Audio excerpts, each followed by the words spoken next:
Why the weak quit and the focused rise. Choose your side. There comes a moment in every life when the path splits quietly, without ceremony, without warning. No trumpet sounds. No voice announces the choice.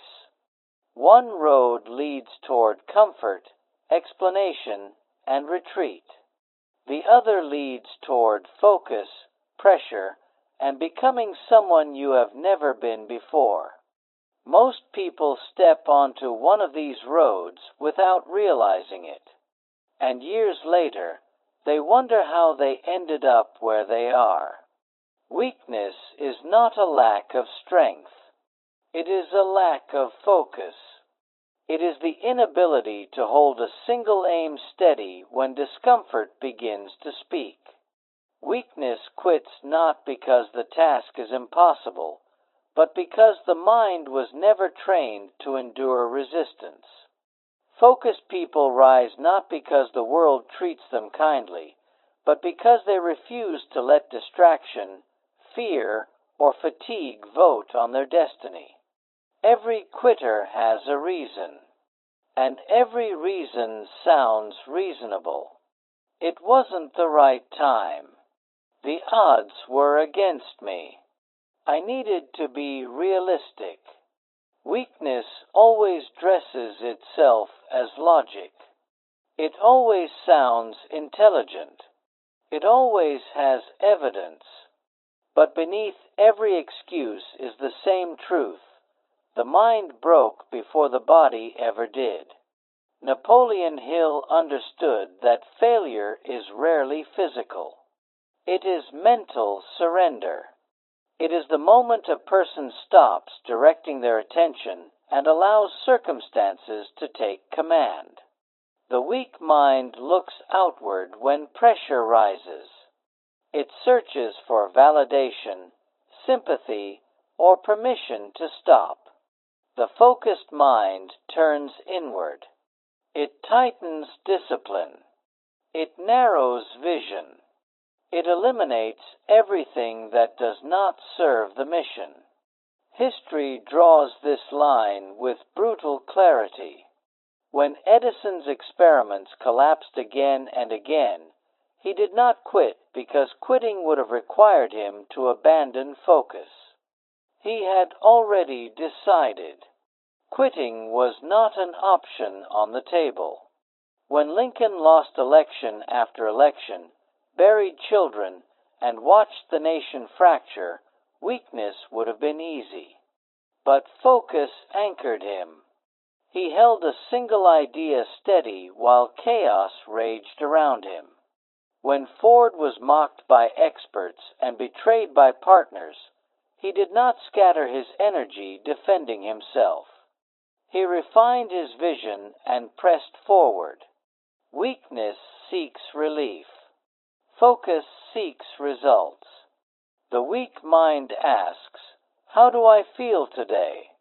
The focused mind asks, "What must be done today?"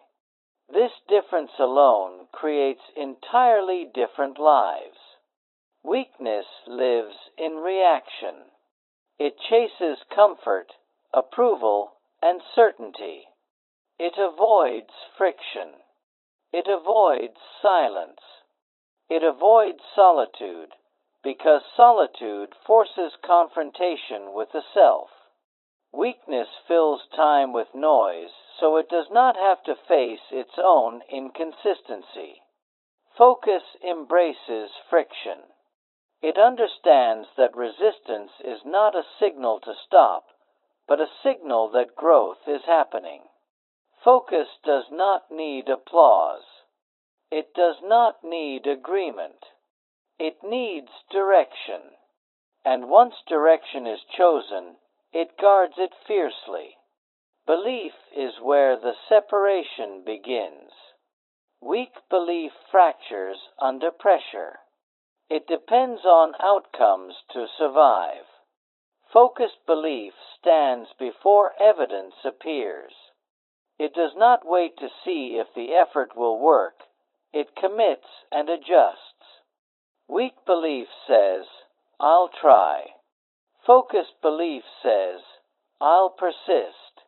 Clarity sharpens that belief into power. Weakness keeps options open out of fear of choosing wrong. Focus chooses and accepts the cost, because every path has a price, and indecision is the most expensive one of all. Focus removes clutter. It simplifies. It cuts away the unnecessary and keeps only what matters. Vision is what allows focus to endure. Weakness sees only the present pain. Focus sees beyond it. Vision stretches time. It allows you to suffer briefly for something lasting. It allows you to work when results are invisible. Vision is why Disney kept drawing while bankrupt, why Carnegie kept studying while poor, why great builders endure seasons where nothing seems to move, because they see what is forming beneath the surface. Purpose gives vision weight. Without purpose, effort feels heavy. With purpose, effort feels justified. Purpose turns struggle into meaning. Weakness asks, "Why is this happening to me?" Focus asks, "What is this shaping me into?" Discipline is the dividing line few are willing to cross. Discipline is choosing what you said you wanted, even when you no longer feel like wanting it. Weakness negotiates with mood. Focus enforces standards. Discipline is not harsh, it is precise. It removes chaos from the mind. It creates rhythm, and rhythm creates momentum. Action follows discipline naturally. Weakness waits to feel ready. Focus moves and becomes ready through movement. Weakness fears mistakes. Focus expects them and learns fast. Weakness avoids failure because it ties failure to identity. Focus separates action from self-worth and uses feedback as fuel. Gratitude stabilizes focus. Not passive gratitude, but active appreciation. Appreciation for the chance to struggle. Appreciation for the opportunity to build something meaningful. Gratitude keeps the focused from becoming bitter and the strong from becoming arrogant. It reminds you that the pressure you feel is proof that you are still in the game. Adaptability keeps focus alive. Weakness resists change and calls it unfair. Focus studies change and uses it. It evolves without losing direction. It understands that rigidity breaks, but clarity bends and survives. Resilience is not built by comfort. It is built by repeated refusal to quit. Weakness quits to escape pain. Focus endures pain to escape regret.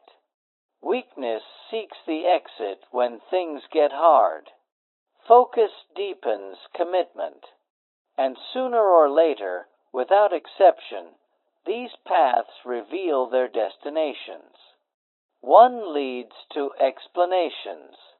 The other leads to elevation. And whether you rise or retreat will not be decided by talent, luck, or circumstance. It will be decided by what you choose to focus on when quitting starts to sound reasonable.